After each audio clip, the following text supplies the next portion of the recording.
break and hear from the council members, council member-elect that we are talking about right now. We caught up with them earlier today at the Florissant Valley Community College, where they took some questions from our team and from some students who were there as well. We have a lot on our plate. We've had recent resignations of the city manager, the police chief, the municipal judge. We've had some terminations and other retirements, so we have a lot of positions to fill. We also are dealing with the $2 million shortfall. These last 8 months have been tough on the city financially. We've had overtime of police officers. We've had reduction in traffic violations. And our sales tax have been greatly reduced by the fact that people in the public have shied away from shopping in Ferguson for the last several months. So one of the first things that Wesley and Elle and myself are going to have to deal with is the replacement of these individuals, but also go right into budget negotiations. Now the real work begins. So, you know, you're working hard to win the election, but once you win, it's great. You're happy, you're jumping up and down, but then the enormity of it kind of hits you in the face that, hey, we got a lot of work to do. So I think that's kind of settling in now and trying to get up to speed so that, and I think they would agree, that we want to be the best council persons we can be. My background is basically working with people. It's about the people, and when I decided to run a couple of years ago, it's really to serve the people. And my passion is really with the senior citizens now, so just want to work, give back, you know, to the community. I've been in the community 36 years. The community has been great to me and my family. So I'm at a point in my life that I want to be of service and give back to my community. You know, our motto in Ferguson is community of choice. So we all love Ferguson. We want to present a picture of Ferguson that we see. Much of what's been presented over the last 8 months has been a negative image of Ferguson. But there's a lot of wonderful things that are here in Ferguson. We have an award-winning farmers market. We have a brand new community center. We only have but the best to look forward to.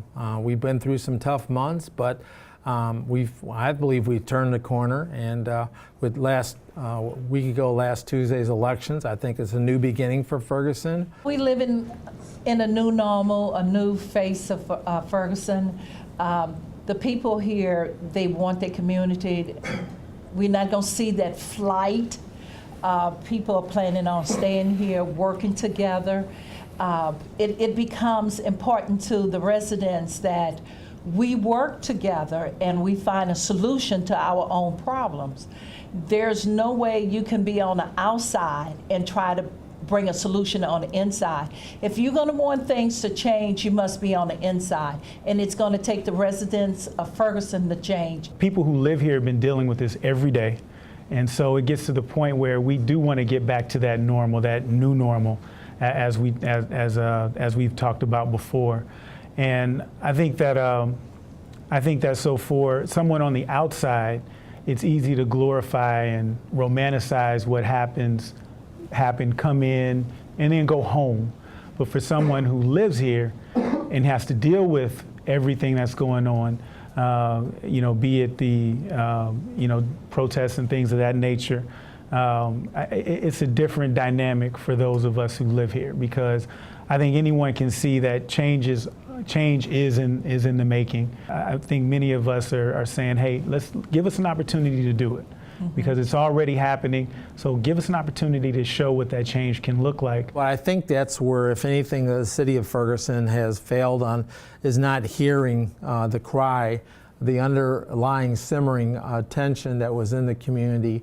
You know, why did it explode in Ferguson? There's been shootings in other communities, but not the explosion of the unrest that we've seen in Ferguson. Well, if we're going to continue to grow, not only communication, however, the residents got to be educated also. I've been a big proponent of community-oriented policing, changing the culture of the police department to where it is more a part of the police department is more a part of the community, and then also court reform.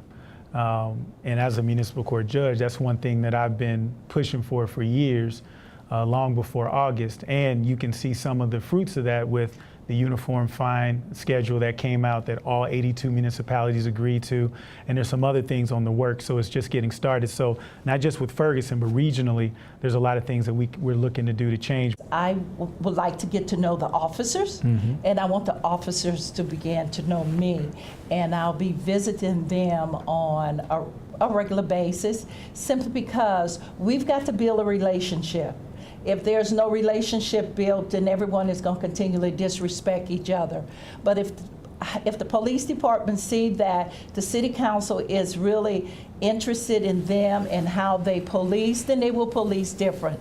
On the other hand, if the citizens realize that the city council is in their own shift change, they want to know what they have encountered, then the citizens are going to change also. It's the leadership that brings the change, because if you're going to lead people, you set example, example, example, and people will follow good leadership. I think the key is listening. Everyone has a point of view, and you don't have to always give them an answer. Some people just want you to listen to them, from the young people to the seniors. While I was campaigning, I engaged with a 65-year-old African-American man, then a 65-year-old Caucasian man, both of them saying the same identical thing. And I've said this repeatedly. We've got to not only listen to them, but somehow bring people together. None of us are the gatekeepers for justice. You know, we all have our point of views, and we all have our lanes that we can contribute to the community in, but some people, it may be peacefully protesting on the street, but some of us, it may be working from the inside. Some of us, it may be these one-on-one conversations, and we all have to respect those different angles and lanes that we all have.